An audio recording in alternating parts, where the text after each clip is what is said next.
United Nations forces were sent in to balance the situation, although the war lasted for 3 years and cost the lives of more than 3 million people.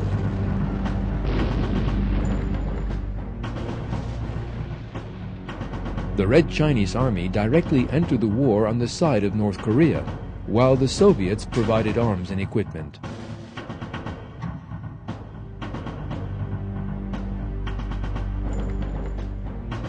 Turkish units that fought in the Korean War on the United Nations side lost more than 700 men.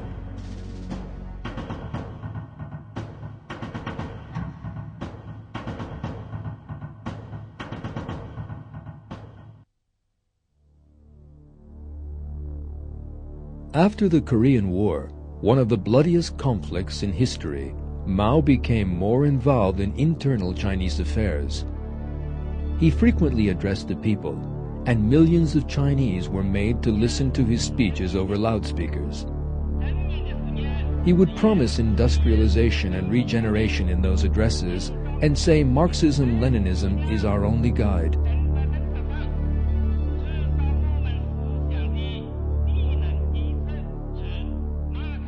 Like his comrade Stalin, Mao wished to implement a ruthless collectivization program. His first action was to confiscate private property. Propaganda films portrayed the happiness this measure would allegedly bring to the Chinese people. Businessmen whose assets had been seized put on false displays of joy. Women also appeared in the same false images of happiness.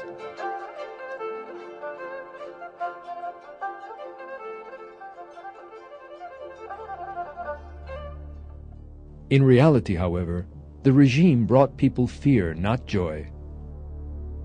Hundreds of thousands of people were tried in the People's Court set up in Mao's first years in power and condemned to death for minor crimes.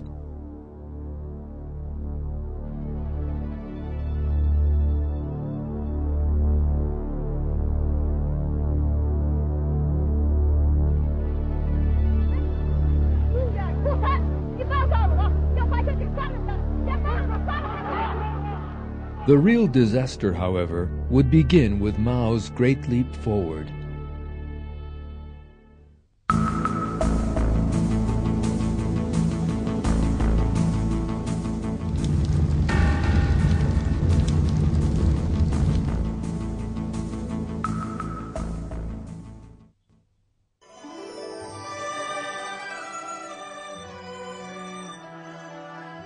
When Mao came to power, the majority of the population were living in poverty, working in harsh conditions in the rice fields, and barely producing enough to feed themselves. But at least they did have enough to eat. The economic program known as the Great Leap Forward, begun by Mao in 1958, led China to complete disaster.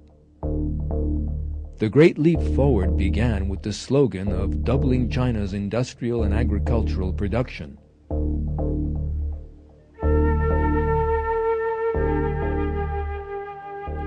Propaganda posters explained how jealous Western countries would be of Chinese produce.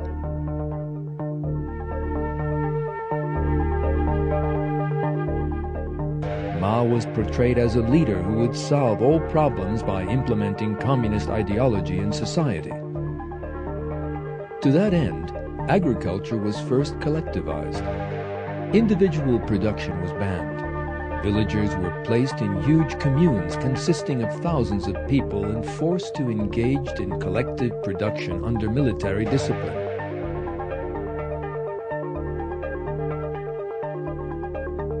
Mao would frequently visit the fields and inspect the villagers.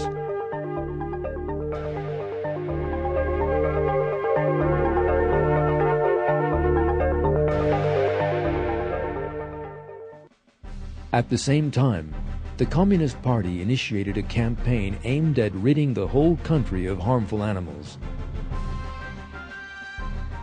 Sparrows headed the list of animals thought to damage produce.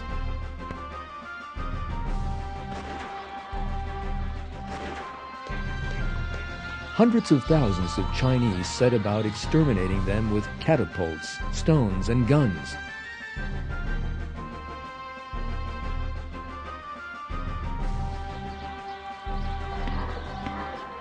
Those bringing in large numbers of dead sparrows were praised as model communists. Yet this odd campaign led to a result that the Communist Party had failed to foresee. The reduction of the sparrow population to zero levels led to a huge rise in the insect population, which the sparrows had formerly fed on. These insects caused much more harm to the country's produce.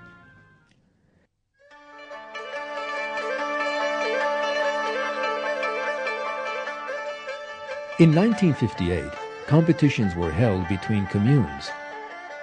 The amount of produce from each commune was measured, and those that produced most were held up as examples.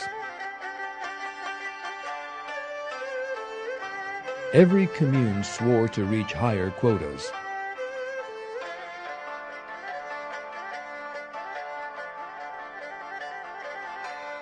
At the following harvest, they announced that they had all exceeded their quotas. But the statistics were false. Communes resorted to deception in order to give the impression that they had produced more.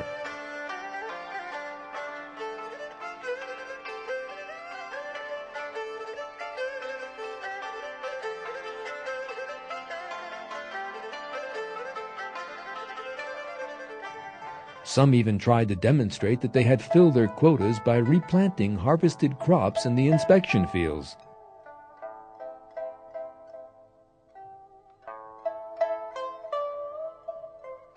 The communal system led to false statistics, which in turn gave rise to an even greater error. The Communist Party declared that China had a larger stock of rice and grain than it needed, and that in the future it would have to give the priority to other tasks.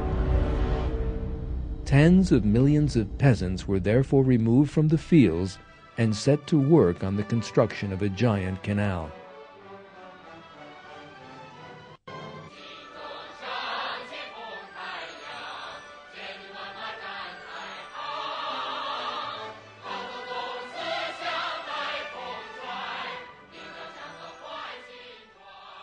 These villagers were portrayed in propaganda films as happy and highly motivated, although in fact they were soon to suffer a terrible moral and physical collapse.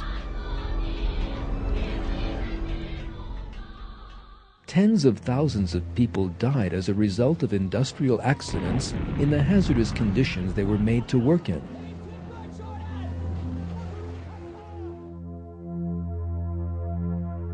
The Communist Party came up with a crude calculation that every worker will build 1 meter of canal and the project will end in 3 months. Yet it actually took more than 10 years to finish the canal.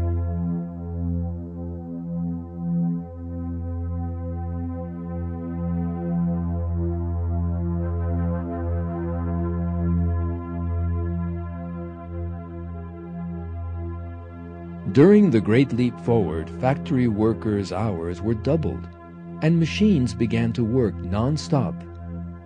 They were not even allowed to stop for maintenance and repairs, and so soon began to fall apart. Factories were ruined.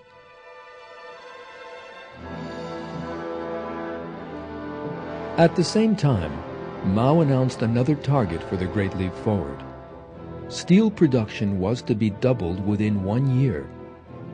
That production was to come not only from heavy industry complexes, but also from small furnaces and villages. As a result of communist ideology, Mao believed that workers' power held a magical force. With that decision, tens of millions of